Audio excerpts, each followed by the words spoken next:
News desk തുടരുന്നു. രാജ്യസഭാ seat തർക്കത്തിനിടെ ഉഭയകക്ഷി ചർച്ചയ്ക്ക് CPM. സീറ്റ് ആവശ്യപ്പെട്ട പാർട്ടികളുമായി CPM വെവ്വേറെ ചർച്ച നടത്തും. CPI, Kerala Congress M, RJD, NCP എന്നീ പാർട്ടികളാണ് സീറ്റ് ആവശ്യപ്പെട്ടത്. ഇതിനിടെ രാജ്യസഭാ സീറ്റ് ആവശ്യത്തിൽ മുസ്ലിം ലീഗിനുള്ളിലും തർക്കം രൂക്ഷമാവുകയാണ്. ചെറുപ്പക്കാർക്ക് സീറ്റ് നൽകണം എന്ന ആവശ്യം ഉയർത്തിയിരിക്കുന്നത് MK മുനീറാണ്. പല പാർട്ടിക്കകത്ത് പല ചർച്ചകളും ഉണ്ട്. ആ ചർച്ചകൾ ഉരുത്തിരിഞ്ഞ് വന്ന് അതിൽ ഞങ്ങൾ രാജ്യസഭയിലേക്ക് ആരാണ് എന്ന് ഞങ്ങൾ എന്തായാലും സ്ഥാനാർത്ഥിയെ ഞങ്ങൾ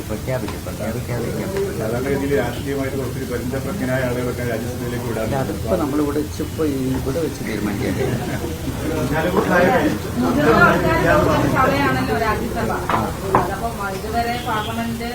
അങ്ങനെയുണ്ടോ? മുതിർന്ന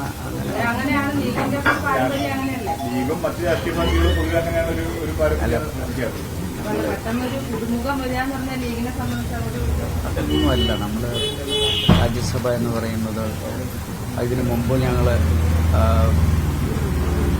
അബ്ദുസമദ് സമദാനി കേരള കോൺഗ്രസും സീറ്റ് ആവശ്യത്തിൽ സമ്മർദ്ദം ശക്തമാക്കുകയാണ്. അനുമോദും അരുണും ശ്രീജിത്തും വിവരങ്ങൾ പങ്കുവെക്കും. ആദ്യം അനുമോദിലേക്ക്. അനുമോദ്, ഇവിടെ ലീഗിന്റെ കാര്യത്തിൽ ഇന്നലെ സാദിഖ് അലി ശിഹാബ് തങ്ങൾ പറയുന്നു ചെറുപ്പക്കാർക്ക് അവസരമുണ്ടാകും എന്നുള്ള കാര്യത്തിൽ. അത് ആ തരത്തിൽ കാര്യങ്ങൾ മുന്നോട്ട് പോകുന്നു. പുതുമുഖങ്ങൾ വരുമെന്ന് പറയുന്നു. കുഞ്ഞാലിക്കുട്ടി മത്സരിക്കാനില്ല എന്ന് പറയുന്നു.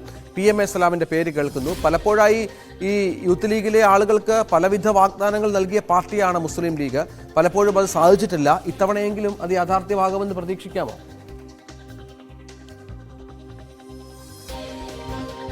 നിലവിലെ സാഹചര്യത്തിൽ രാജ്യസഭാ സീറ്റിലേക്ക് യുവാക്കളെ അല്ലെങ്കിൽ പുതുമുഖങ്ങളെയാണ് പരിഗണിക്കുന്നത് എന്ന് തന്നെയാണ് സാദിഖ് അലി ശിഹാബ് തങ്ങൾ ഇന്നലെ മാധ്യമങ്ങളോട് പറഞ്ഞത്. അത് പാർട്ടിയുടെ ഇതുവരെയുള്ള ഒരു ഔദ്യോഗിക നിലപാട് തന്നെയാണ്. കഴിഞ്ഞ ദിവസം PK കുഞ്ഞാലിക്കുട്ടി ഈ രാജ്യസഭാ സീറ്റിലേക്ക് വരാനുള്ള സാധ്യതയുണ്ടെന്ന തരത്തിലുള്ള വാർത്തകൾ വന്നപ്പോൾ തന്നെ അത് മുളയിൽ തന്നെ നുള്ളുന്ന തരത്തിലുള്ള നിലപാടാണ് ലീഗ് നേതൃത്വം സ്വീകരിച്ചത്. PK കുഞ്ഞാലിക്കുട്ടി തുറന്നു പറയുന്നു, ഞാനില്ല. ഇതാദ്യമായിട്ടാണ് അദ്ദേഹം അത്തരത്തിലൊരു നിലപാട്.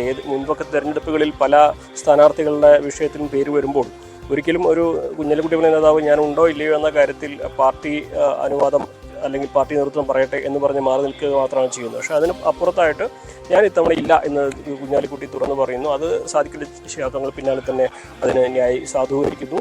ഇത്തവണ യുവാക്കൾക്കും പുതുമുഖർക്കും സാധ്യത ഏറെ ഉണ്ട് എന്ന് തന്നെയാണ് കരുതാൻ.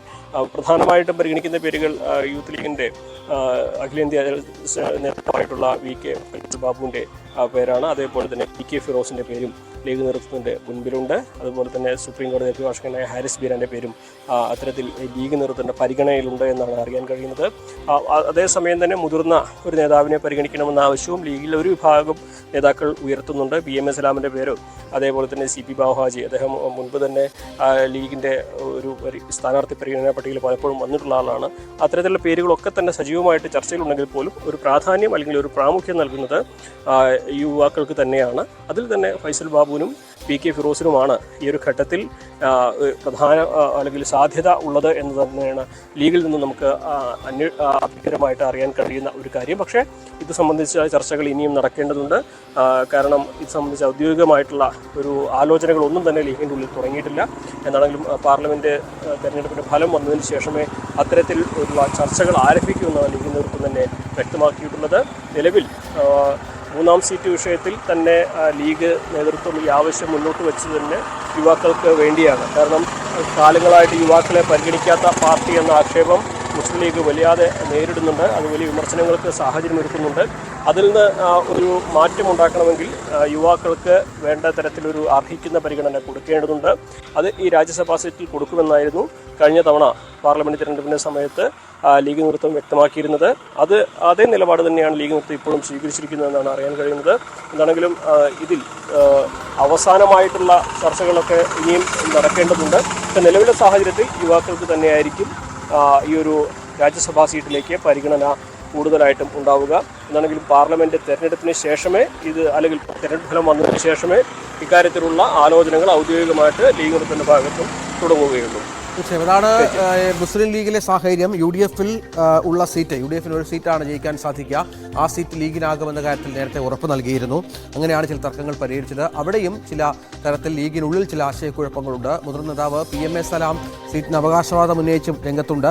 കുഞ്ഞാലിക്കുട്ടിയുടെ പിന്തുണ സലാമിനുണ്ട് എന്നാണ് മനസ്സിലാക്കേണ്ടത്. പക്ഷേ പുതുമുഖങ്ങൾക്ക് സീറ്റ് നൽകും എന്നുള്ള കാര്യത്തിലാണ് ഇപ്പോൾ സാദിഖ് അലി ശിഹാബ് തങ്ങളുടെ പ്രഖ്യാപനം കഴിഞ്ഞ ദിവസം ഉണ്ടായത്. MK മുനീറും സമാനമായ ആവശ്യം മുന്നോട്ട് വച്ചിട്ടുണ്ട്. നമുക്ക് VV അരുണിലേക്കൊന്ന് പോകണം. LDF-ൽ കാര്യങ്ങൾ അത്ര പന്തിയല്ല. ഒരു പറ്റം ഘടകകക്ഷികൾ CPM-ന് അല്ലെങ്കിൽ LDF-ൽ ലഭിക്കുന്ന രാജ്യസഭാ സീറ്റിൽ അവകാശവാദമുണ്ട്. 2 സീറ്റാണ്. അതിൽ ഒന്നിൽ CPM മത്സരിക്കും, രണ്ടാമത്തതിലാണ് CPI-ക്കാണോ കേരള കോൺഗ്രസ് എമ്മിനാണോ അതോ മറ്റു കക്ഷികൾക്കാണോ എന്ന് തർക്കം വരിക. അരുൺ, ഇപ്പോൾ CPI-യിലേക്കാണ് കാര്യങ്ങൾ എത്തുന്നത്. പ്രകാശ് ബാബു CPI-യുടെ സ്ഥാനാർത്ഥിയായി രാജ്യസഭയിലേക്ക് മത്സരിക്കും എന്ന തരത്തിലുള്ള വാർത്തകൾ ഇന്ന് പുറത്തു വരുന്ന സാഹചര്യമുണ്ട്. CPI-യെ മറികടന്നുകൊണ്ട് കേരള കോൺഗ്രസ് എമ്മിന് സീറ്റ് നൽകാൻ CPM തയ്യാറാകുമോ? തർക്കമില്ലാതെ പ്രശ്നം പരിഹരിക്കാനുള്ള ശ്രമത്തിലാണ് CPM നേതൃത്വം. അതുകൊണ്ടാണ് ഉഭയ ചർച്ചയ്ക്ക് CPM തീരുമാനമെടുത്തിരിക്കുന്നത്. 4-ാം തീയതി തെരഞ്ഞെടുപ്പ് ഫലം വരും. 6-ാം തീയതി കേരള കോൺഗ്രസ് എമ്മിനെ ഉഭയ ചർച്ചയ്ക്ക് CPM ക്ഷണിച്ചിട്ടുണ്ടെന്നാണ് ലഭിക്കുന്ന വിവരം. AK സെന്ററിൽ 6-ാം തീയതി ഉച്ചയ്ക്ക് ശേഷം ചർച്ചയ്ക്ക് കേരള കോൺഗ്രസ് എം പ്രതിനിധികളെത്തും. CPI-യുമായും ചർച്ചയുണ്ടാകും. RJD ആണ് മറ്റു പ്രധാനപ്പെട്ട പാർട്ടി CPM-നോട് ഇടതുമുന്നണിയോട് സീറ്റ് ആവശ്യപ്പെട്ടുള്ളത്. കാരണം തങ്ങൾക്ക് മാത്രമാണ് മന്ത്രിമാരില്ലാത്ത നിയമസഭയിൽ പ്രാതിനിധ്യമുള്ള മന്ത്രിമാരില്ലാത്ത പാർട്ടി തങ്ങളാണ്. അതുകൊണ്ട് രാജ്യസഭാ സീറ്റെങ്കിലും നൽകണമെന്ന ആവശ്യമാണ് RJD മുന്നോട്ട് വയ്ക്കുന്നത്. NCPയും ആവശ്യം മുന്നോട്ട് വച്ചിട്ടുണ്ടെങ്കിലും അവർ അത്ര ശക്തമായ സമ്മർദ്ദം ഈ വിഷയത്തിൽ ചെലുത്താൻ തയ്യാറാകില്ല. CPM, CPI, Kerala Congress M, RJD ഈ 4 പാർട്ടികളാണ് അവകാശവാദവുമായി രംഗത്തുള്ളത്. CPM-ന്റെയും CPI-യുടെയും കേരള കോൺഗ്രസ് എമ്മിന്റെയും പ്രതികളാണ് ഒഴിയുന്നത്. 2 പേരെ ജയിപ്പിക്കാൻ ഇടതുമുന്നണിക്ക് ആകും. അതിനുവേണ്ടിയാണ് ഈ 4 പാർട്ടികൾ അവകാശവാദവുമായി രംഗത്തുള്ളത്. ഏതായാലും വലിയ പ്രശ്നമുണ്ടാവാതെ തർക്കപരിഹരിക്കുന്ന ശ്രമമാണ്. കേരള കോൺഗ്രസ് എമ്മിന് മറ്റെന്തെങ്കിലും ക്യാബിനറ്റ് പദവിയുള്ള ഏതെങ്കിലും ഒരു സ്ഥാനം വാഗ്ദാനം ചെയ്യാനുള്ള ശ്രമങ്ങളും CPM നടത്തുന്നുണ്ട്. അത് അവർ സ്വീകരിക്കുമോ എന്നാണ് പ്രധാനമായും അറിയേണ്ടത്. CPI-ക്ക് സീറ്റ് ലഭിക്കുമെന്ന് അവർ ഉറപ്പിക്കുന്നു. മറ്റു സീറ്റ് ആരും മത്സരിക്കുന്ന കാര്യം തങ്ങൾ അറിയേണ്ടതില്ല എന്നാണ് CPI-യുടെ നിലപാട്. അങ്ങനെയെങ്കിൽ CPI-ക്ക് സീറ്റ് ലഭിച്ചാൽ K പ്രകാശ് ബാബു രാജ്യസഭയിലേക്ക് വിടാനാണ് CPI നേതൃത്വം ആലോചിക്കുന്നത്. തിരിച്ചു വരാം. അരുൺ തുടരുക. ശ്രീജിത്ത്, ഈ കേരള കോൺഗ്രസ് എമ്മിനെ തൽക്കാലം രാജ്യസഭയിലേക്ക് പരിഗണിക്കില്ല എന്ന കാര്യത്തിൽ ഏതാണ്ട് ഒരു തീരുമാനത്തിലേക്ക് LDF എത്തിയെന്നാണ് മനസ്സിലാക്കേണ്ടത്. കേരള കോൺഗ്രസ് എമ്മിന് ദഹിക്കുന്ന കാര്യമാണോ? കാരണം ജോസ് കെ മാണിയുടെ പക്കലുള്ളത് ഒരു രാജ്യസഭാ സീറ്റാണത്, അവരുടെ പാർട്ടി ചെയർമാനാണ്. അതിനെ വിട്ട് മറ്റൊരു തലത്തിലേക്കുള്ള ഈ ഭരണപരിഷ്കാര കമ്മീഷനെ പോലെയുള്ള ക്യാബിനറ്റ് റാങ്കുള്ള സ്ഥലങ്ങളിലേക്ക് എത്തുക എന്ന് പറയുന്നത് അത് കേരള കോൺഗ്രസ് എമ്മിനെ സംബന്ധിച്ചിടത്തോളം ആത്മഹത്യാപരമല്ലേ? അതിന് സമ്മതിക്കുമോ? മറ്റു വഴികൾ തേടേണ്ടി വരുമോ പാർട്ടിക്ക്?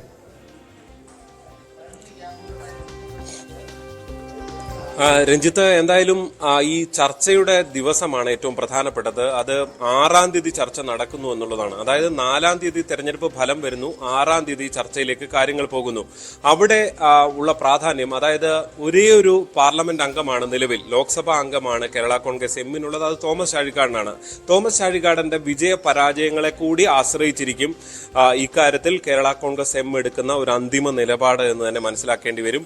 തോമസ് ചാഴികാടൻ പരാജയപ്പെടുകയാണെങ്കിൽ രാജ്യസഭയിലെങ്കിലും ഒരു അംഗം തങ്ങൾക്കുണ്ടാകണം എന്ന കടുത്ത നിലപാടിലേക്ക് കേരള കോൺഗ്രസ് എം മാറും എന്ന കാര്യത്തിൽ യാതൊരു സംശയവുമില്ല. ആ പാർട്ടിയെ സംബന്ധിച്ച് UDF-ൽ നിന്ന് തന്നെ എത്തുമ്പോൾ തന്നെ ഉണ്ടായിരുന്ന ഒരു പദവിയാണ് രാജ്യസഭാ സീറ്റ്. അതുകൊണ്ട് അങ്ങനെയുള്ള സാഹചര്യം കൊണ്ടും ഒരു വിട്ടുവീഴ്ചയ്ക്ക് തയ്യാറല്ല എന്ന നിലപാടിലേക്കാണ് അവർ എത്തുന്നതെന്നാണ് മനസ്സിലാക്കാൻ സാധിക്കുന്നത്. പക്ഷെ അവർക്കറിയാം തങ്ങളുടെ മുന്നിൽ നിൽക്കുന്നത് വലിയ 2 പാർട്ടികളാണ്. അത് CPM-ഉം CPI-യുമാണ്. അവരെ എതിർത്തുകൊണ്ട് ഈ സീറ്റ് നേടിയെടുക്കുക എന്നുള്ളത് എളുപ്പമുള്ള കാര്യമല്ല എന്നും കേരള കോൺഗ്രസ് എം വിലയിരുത്തുന്നുണ്ട്. അതുകൊണ്ട് തന്നെ നിലവിലെ സാഹചര്യങ്ങളെല്ലാം അവർ പരിഗണിക്കും. നേരത്തെ അരുൺ സൂചിപ്പിച്ച പോലെ ഒരു ക്യാബിനറ്റ് റാങ്ക്, അതായത് ഭരണപരിഷ്കാര കമ്മീഷന്റെ അധ്യക്ഷ സ്ഥാനമൊക്കെ അത്തരം സൂചനകളൊക്കെ വരുന്നുണ്ട്. പക്ഷെ ഒരു അഭ്യൂഹങ്ങളായി നിൽക്കുകയാണ്. ഇതിലൊന്നും തന്നെ പാർട്ടി നേതാക്കളൊന്നും തന്നെ പ്രതികരിക്കുന്നില്ല. പ്രത്യേകിച്ച് ഒരു ചർച്ചയുണ്ടാക്കി ഒരു വിവാദമുണ്ടാക്കി പോയി കഴിഞ്ഞാൽ അത് CPM-നും CPI-ക്കും അതൊരു വലിയ പ്രസ്റ്റീജ് ഇഷ്യൂ ആയി മാറിക്കഴിഞ്ഞാൽ, ഒരു അഭിമാന പ്രശ്നമായി മാറിക്കഴിഞ്ഞാൽ പിന്നീട് ഈ കാര്യങ്ങൾ നേടിയെടുക്കുക എളുപ്പമല്ല. മുന്നണിയിൽ ഒരു പ്രശ്നം ഉണ്ടാക്കിക്കൊണ്ട് കാര്യങ്ങൾ നേടിയെടുക്കുക എളുപ്പമല്ല എന്ന് കേരള കോൺഗ്രസ് എം പറഞ്ഞാൽ വിശേഷിപ്പിക്കാം കേരള കോൺഗ്രസ് എമ്മിന്റെ സാഹചര്യത്തെ. നേരത്തെ പറഞ്ഞതുപോലെ അവർക്ക് ഈ ഉള്ളത് കയ്യിൽ, കാരണം UDF-ൽ ഉണ്ടായത് രാജ്യസഭാ സീറ്റാണ്, LDF-ൽ വന്നപ്പോൾ അത് ലഭിക്കുന്നു. അത് ഒരു തവണത്തേക്ക് മാത്രമാണ് എന്ന് ബോധ്യപ്പെടുത്തിയിട്ടുണ്ട് എന്നാണ് CPM അടക്കം പറയുന്നത്. അതിലെന്തെങ്കിലും സത്യമുണ്ടോ? ജോസ് കെ മാണിക്ക് അല്ലാതെ തന്നെ ഒരുപാട് പഠനപ്പിണക്കങ്ങളുള്ള ഒരു പാർട്ടിയായി വളർന്നിട്ടുണ്ട് കേരള കോൺഗ്രസ് എം. ലോക്സഭാ തെരഞ്ഞെടുപ്പിന്റെ ഫലം വരുമ്പോൾ അവർക്കെതിരായാൽ പാർട്ടിയിൽ സ്വാഭാവികമായും ചില പഠനപ്പിണക്കങ്ങൾ ഉടലെടുക്കും, പരസ്യമായി തന്നെ. അത്തരം സാഹചര്യങ്ങൾ നിലനിൽക്കുകയാണ്. കയ്യിലുള്ള രാജ്യസഭാ സീറ്റ് നഷ്ടപ്പെടാൻ പോകുന്നത് അതെങ്ങനെ മുന്നോട്ട് അവരെ LDF-ൽ നിലനിർത്തുമെന്നതും പ്രസക്തമായ ചോദ്യമല്ലേ?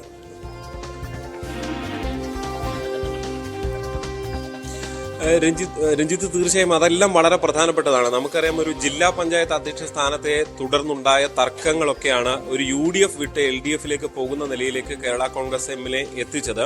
അതിനേക്കാൾ എല്ലാം വലിയ പദവിയാണ് പാർട്ടി ചെയർമാനായ ജോസ് കെ മാണിയുടെ രാജ്യസഭാ അംഗത്വം എന്നതാണ് ഏറ്റവും പ്രധാനപ്പെട്ടത്. അതുകൊണ്ട് തന്നെ ഇങ്ങനെ ഒരു ചിന്തയിലേക്ക്, അതായത് ഈ സീറ്റ് വിട്ടുകൊടുത്തുകൊണ്ട് ഒരു ചിന്തയിലേക്ക് പോകുന്നത് ഒരു അഭിമാന പ്രശ്നമായി തന്നെ കേരള കോൺഗ്രസ് എമ്മിന് നിൽക്കുകയാണ്. അവിടെ നേരത്തെ ഞാൻ പറഞ്ഞ തെരഞ്ഞെടുപ്പ് ഫലം കൂടി വളരെ പ്രധാനപ്പെട്ടതാണ്.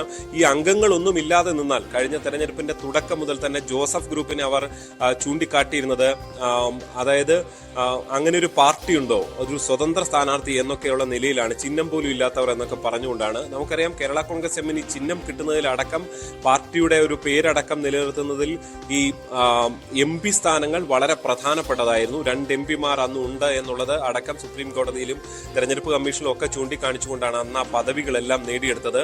ഈ തെരഞ്ഞെടുപ്പിന് തൊട്ടു മുന്നാലെ മാസങ്ങൾക്ക് ശേഷം അവർക്ക് തന്നെ ആ വിഷയത്തിൽ ഒരു തിരിച്ചടി ഉണ്ടായാൽ അത് കാര്യങ്ങൾ എളുപ്പമാകില്ല രഞ്ജിത്ത്. അത് ഒരുപക്ഷെ LDF-ലെ ഒരു മുന്നണി സംവിധാനത്തിലാകെ വിള്ളൽ ഉണ്ടാക്കുന്ന നിലയിലേക്ക് പോകുമോ എന്നുള്ള സംശയങ്ങൾ ഇപ്പോഴും തീർച്ചയായും ബാക്കിയാണ്.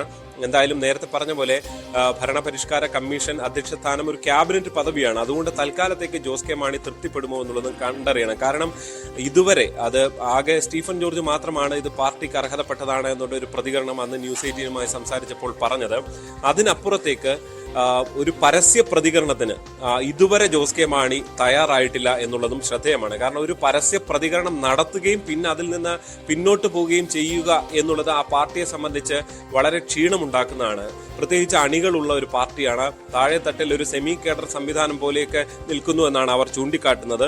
അങ്ങനെ ഒരു സംവിധാനത്തെ സംബന്ധിച്ച് വലിയ ക്ഷീണമാണ്. അതുകൊണ്ട് തന്നെ അവർ ഈ വിഷയത്തിൽ ഇതുവരെ അങ്ങനെ ഒരു പ്രതികരണം തങ്ങൾ LDF-ൽ ചോദിക്കുമെന്നൊരു തീരുമാനമെടുത്തെങ്കിൽ പോലും അത് പരസ്യമായി പറയാൻ പോലും അവർ തയ്യാറായിട്ടില്ല എന്നുള്ളതാണ്. ഈ ഒരു വിഷയത്തിന്റെ അപകടം കൂടി മനസ്സിലാക്കിയാണ് ജോസ് കെ മാണിയും ഒപ്പോൾ ആ ഒരു നിലപാടിലേക്ക് എത്തിയത് എന്നതും കണ്ടറിയേണ്ടതാണ്. തീർച്ചയായും ലോക്സഭാ തെരഞ്ഞെടുപ്പ് ഫലം, അതിന് പിന്നാലെ നടക്കുന്ന ചർച്ച, ഇതെല്ലാം LDF രാഷ്ട്രീയത്തിൽ വളരെ പ്രധാനപ്പെട്ടതാണ്. കേരള കോൺഗ്രസിന്റെ രാഷ്ട്രീയത്തിലും വളരെ പ്രധാനപ്പെട്ടതാണ്. രഞ്ജിത്ത്, ശരി. അരുണ്, അതാണ് ഈ LDF രാഷ്ട്രീയത്തിൽ കേരള കോൺഗ്രസ് എമ്മിന്റെ പ്രസക്തി അവർ തന്നെ പറഞ്ഞു വെക്കുന്നുണ്ട്. കാരണം കഴിഞ്ഞ നിയമസഭാ തെരഞ്ഞെടുപ്പിലൊക്കെ അധികാര തുടർച്ചയുണ്ടാകാൻ സഹായിച്ചൊരു പാർട്ടിയാണ്. മധ്യ കേരളത്തിൽ അവരെ അവഗണിച്ച് മുന്നോട്ട് പോകാനാകില്ല. അപ്പോൾ അവരെ പിണക്കിക്കൊണ്ടൊരു തീരുമാനത്തിലേക്ക് പോവുക എന്ന് പറയുന്നത് CPM-നും അത്ര സുഖകരമായ കാര്യമല്ല. അത് എങ്ങനെ കൈകാര്യം ചെയ്യുമെന്നുള്ളതിൽ ആലോചന ആരംഭിച്ചു കാണും അല്ലേ? കേരള കോൺഗ്രസ് എമ്മിനെ പിണക്കി മുന്നോട്ട് പോകാൻ CPM ആഗ്രഹിക്കുന്നില്ല. അത് അവർ തദ്ദേശ തെരഞ്ഞെടുപ്പ് ഏതാണ്ട് 1 വർഷം മാത്രം അകലെയാണ്. നിയമസഭാ തെരഞ്ഞെടുപ്പും വൈകാതെ എത്തും. ആ സാഹചര്യത്തിൽ കേരള കോൺഗ്രസ് എമ്മിനെ പിണക്കി മുന്നോട്ട് കൊണ്ടുപോകാൻ CPM ആഗ്രഹിക്കുന്നില്ല. മുഖ്യമന്ത്രി പിണറായി വിജയൻ പ്രത്യേകിച്ചും കേരള കോൺഗ്രസ് എമ്മിനോട് വളരെ അനുഭാവപൂർണ്ണമായ നിലപാട് സ്വീകരിക്കുന്ന ആളുമാണ്. അവർ മുന്നണിയിലേക്ക് കടന്നു വന്നതിന്റെ ഗുണങ്ങൾ മധ്യ കേരളത്തിൽ എങ്കിലും ഉണ്ട് എന്ന് CPM വിലയിരുത്തിയിട്ടുള്ളതുമാണ്. അതുകൊണ്ട് തന്നെ അവരെ പിണക്കാൻ CPM തയ്യാറാകില്ല. അതുകൊണ്ടാണ് പരമാവധി അവരെ അനുനയിപ്പിച്ച് മുന്നോട്ട് പോകാനുള്ള ശ്രമങ്ങൾ CPM നേതൃത്വം നടത്തുന്നത്. CPM നേതൃത്വം ഇതിൽ പരസ്യ പ്രതികരണത്തിന് തയ്യാറായിട്ടില്ല. 6-ാം തീയതി മറ്റൊരു പ്രധാനപ്പെട്ട തീയതി കൂടിയാണ്. കാരണം അന്നാണ് ഈ ഒഴിവ് വരുന്ന രാജ്യസഭാ സീറ്റുകളിലേക്കുള്ള നാമനിർദ്ദേശ പത്രികാ സമർപ്പണം ആരംഭിക്കുന്നത്. 13-ന് പത്രികകൾ സമർപ്പിക്കേണ്ട അവസാന ദിവസമാണ്. അതിനു മുമ്പ് കൃത്യമായ ചർച്ചകളിലേക്ക് CPM കടക്കുകയാണ്. എല്ലാ ഘടകകക്ഷികളുമായും ഈ സീറ്റ് ആവശ്യമായി വന്ന ഘടകകക്ഷികളുമായും ചർച്ചയ്ക്ക് തയ്യാറാകും. 6-ന് കേരള കോൺഗ്രസ് എമ്മിനെ ചർച്ചകൾക്കായി ക്ഷണിച്ചിട്ടുമുണ്ട്. ശരി. VV അരുണാണ് വിവരങ്ങൾ പങ്കുവച്ചത്. കേരള കോൺഗ്രസ് എമ്മുമായി ബന്ധപ്പെട്ട തർക്കങ്ങൾ LDF-ൽ ഉണ്ടാകുന്നു എന്നുള്ളതാണ് പ്രധാനപ്പെട്ട വിവരം. VV അരുണും VV അനുബോധും ഒപ്പം ശ്രീജിത്തും വിവരങ്ങൾ പങ്കുവച്ചു.